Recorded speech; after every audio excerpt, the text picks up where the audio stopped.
mayam ngasidi chanaga chicken gi makan adagi liver mayam keke do hapaga ngobase ucherake mase aina ahamada ko akhoi cousin amgi lohongbagi nungdangi nupa mayumna thinba chatpado adida moi buffet phajana tawraga siju mathela moin yawrammeba hu haum tawmangidana iza yumda halaga numinini lera hawgre kayarak hawre ko hawmangidana adubu ai nongtadi utte adubu ngasidadi ulaage ngasi smaina chana se khoin hana photo ani lauraga aduga sina marumrang ngaugodabduni tilau chanam sing adagi marumrang atopa using sa ke myam aina ngauraga masudoe aduga sina kahani chicken gi liver gizzard myam ke duneba adagi sida marumrang se aina 5 poran se laure jira dang hapasi yai phadigo maruga aina 5 poran dum hawen ai haina bagi kano da ina hape aduga adu he kitang mulapai matamduda tilau thadaraga tilau je amung ngaurani aduga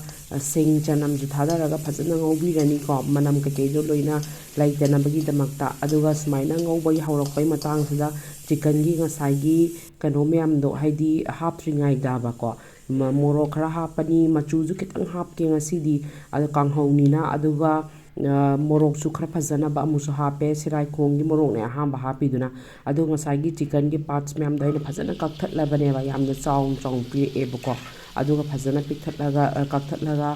piktak tawhallaga habdi chabada sunungai na ba bite pieces ta leina bana adu phajana ngauba hawre adu phajana munna hana ngauthoktoine kagino da chana du di hana phutoktine ba aduna chana du di mullabani dana just ngaubadang ne dana chicken gi masagi manungi myam se hana loina mullalani sida dangna morok se nangna chaning ba hisab ta dum hapani aina morok so dum khara hapchale horen chikpada nungaina bana aduga machal gi kano se khogi marumarang se packet ani amuk thakchalle ba ko khara marumarang yam hangena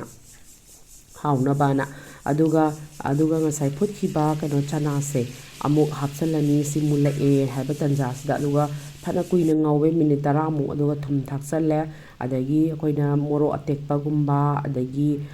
kahani mana masing haigadi phadigom gumba tu loin thakpa yai ko adagi ngasagi mahi aina phutpada haptibudu kitang hapchalle kagina da khore omaga mu thamgena aduga loiramdai da machalje ama mu haptoine adu hape aduga smaina ngauraga thambasida kuina thamme ko phana haidi machu olakpabo dum thammeba yamnadi dum hawlerame aduga nahaki keheni apamba moro hapaga dum nasana hawjaba yai nasagi apamba style da adubu yamna hawkibedu ina mayamda dum share tawrakpane masi yonba mafam amani su lei imphal da ai nongma ma ulake moi chi am hawe aduna yamna hawki ngasi su ina pamjaba style da oire